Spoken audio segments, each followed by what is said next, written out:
Hola amigos, mi nombre es Simón Gámez, estudiante de inglés como lengua extranjera de la sección 1. Estoy con mi compañera Sara Pérez, en donde en esta oportunidad vamos a estar hablando sobre las cláusulas en inglés. Antes de hablar sobre las cláusulas en general, necesitamos saber qué son las cláusulas, específicamente las cláusulas en inglés. Bueno, estas son un grupo de palabras que contienen un sujeto y un verbo que tienen relación entre sí. Esta relación es crucial, ya que una cláusula transmite información sobre eh, lo que el sujeto está o no está haciendo, eh, en lugar de simplemente ser una agrupación random o aleatoria de palabras. Según el Oxford Learner's Dictionary, una cláusula se define como un grupo de palabras que incluye un sujeto y un verbo y, y forma una oración o una parte de una oración.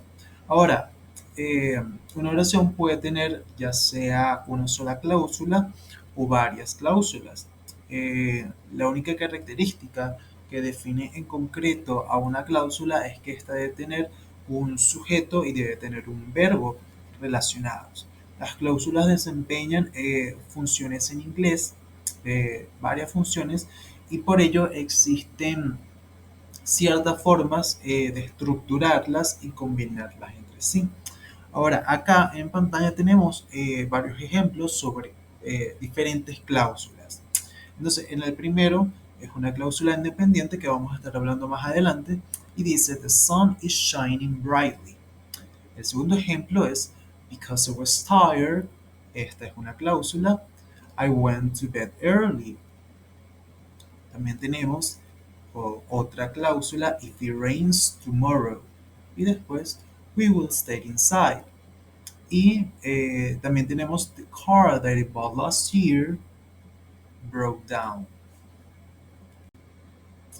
Ahora bien, ¿cuáles son los tipos de cláusulas? Según cómo se comporta una cláusula en una oración, se pueden clasificar en dos tipos: las cláusulas independientes y las cláusulas dependientes. Las cláusulas independientes también se conocen como las cláusulas principales o la cláusula principal. Este es un grupo de palabras con un sujeto y un verbo. Es una cláusula que bien sea, o sea, puede funcionar, puede estar por sí sola y tiene un sentido completo. Es por ello que se llaman cláusulas independientes. Ahora, la cláusula dependiente, esta también se conoce como cláusula subordinada. Es un grupo también de palabras que consta de un sujeto, de un verbo y también eh, tiene una conjunción subordinada o un pronombre relativo. Por el contrario de las cláusulas independientes, estas no pueden estar por sí solas ni transmitir un significado completo al ser sacadas de la oración a la que pertenecen. Cuando son sacadas de esta oración no tienen un significado completo o entendible. Eh, bueno, además las cláusulas dependientes se pueden dividir en diferentes tipos según su función, como son las cláusulas nominales, las cláusulas adjetivas, las cláusulas adverbiales, las cláusulas condicionales, las relativas, las comparativas y las cláusulas sin verbo. Algunas de estas vamos a estar hablando más adelante, pero por el momento vamos a ver ejemplos de las cláusulas independientes y de las dependientes. Ok, aquí en pantalla tenemos 6 diferentes ejemplos, 3 ejemplos por cada tipo de cláusula. Para las cláusulas independientes, veamos estas oraciones. La primera es I know how to drive a car. Esta es una cláusula independiente. ¿Por qué? Porque puede estar por sí sola y tiene un significado completo. But I enjoy riding bikes. I enjoy riding bikes es otra cláusula independiente que tiene significado completo y puede estar por sí sola si es sacada de toda esta oración. Y ambas cláusulas independientes forman una oración. Ahora, otro ejemplo de una cláusula independiente es Today is Wednesday. Toda esta es una cláusula independiente, puede estar y está por sí sola y tiene significado. Ahora, el último ejemplo dice, I was not keeping well. I was not feeling well. So I took a day of work. Acá tenemos dos cláusulas independientes. Ahora, pasando a las cláusulas dependientes. El primer ejemplo eh, dice, after we got home. Esta es una cláusula dependiente porque si la tomamos fuera de esta oración, que es after we got home, we watched a movie, si sacamos esta primera parte de esta oración, si la tomamos por sí sola, no puede estar por sí sola porque carece de significado, no se entiende. Bien, en el segundo ejemplo tenemos Everybody knows the boy who won the Best Student Award. Si sacamos esta parte, who won the Best Student Award, de esta oración, carece de significado, no se entiende. Pero en esta cláusula dependiente en esta oración le da sentido. Ahora, el último ejemplo es My mom asked me to call her as soon as I boarded the bus. As soon as I boarded the bus es la cláusula dependiente. Ahora, ahora bien, las cláusulas sin verbo, un título que quizás puede ser un poco controversial o un poco confuso, porque como una cláusula no va a tener verbo, pero bueno, una cláusula sin verbo es aquella que no contiene ningún elemento verbal y a menudo tampoco contiene un sujeto. A pesar de que este tipo de cláusula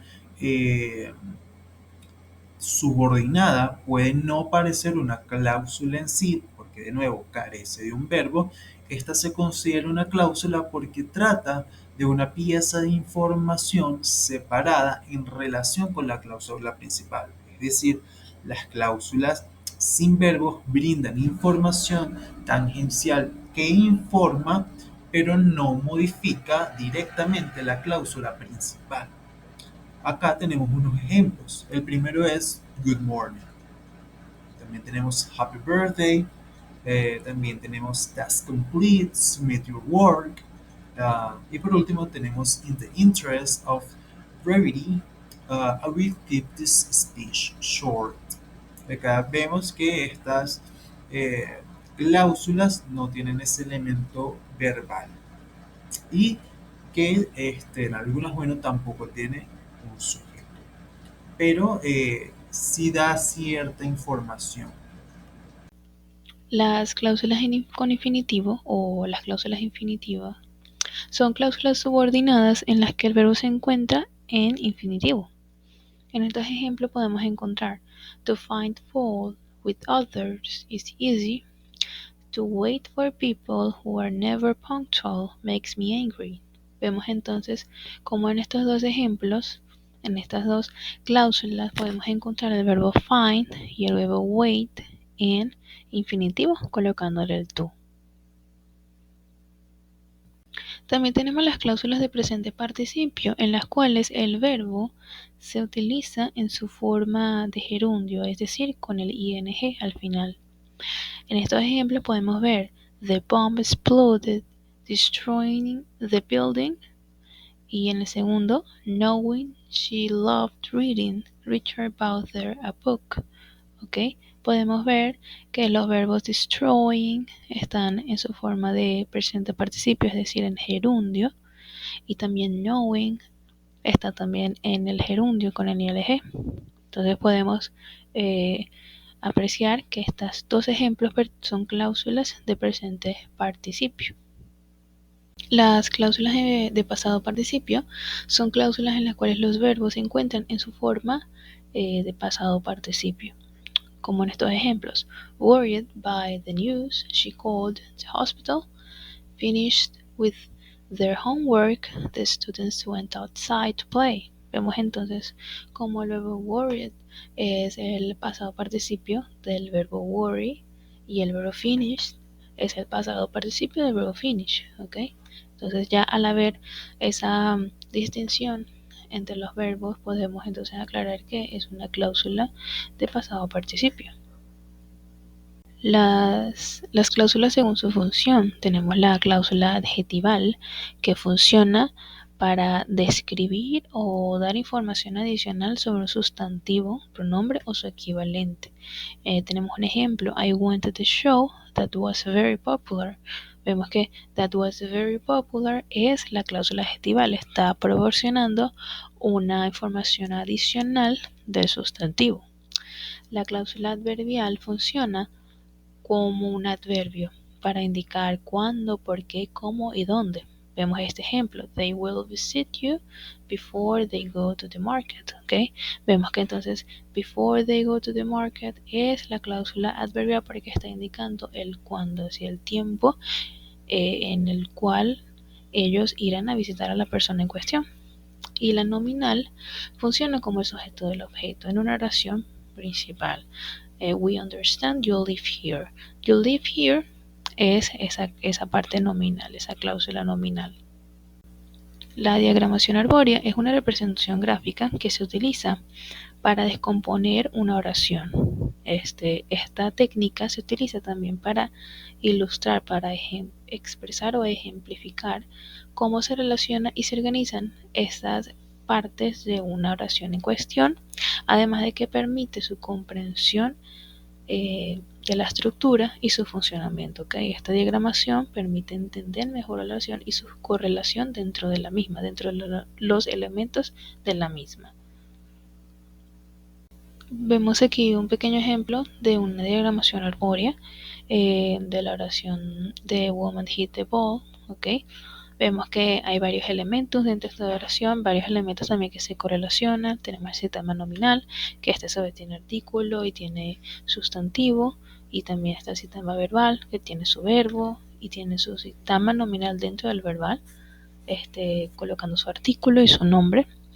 Asimismo, podemos ver que esta diagramación nos permite entender mejor la correlación que tienen los elementos de una oración.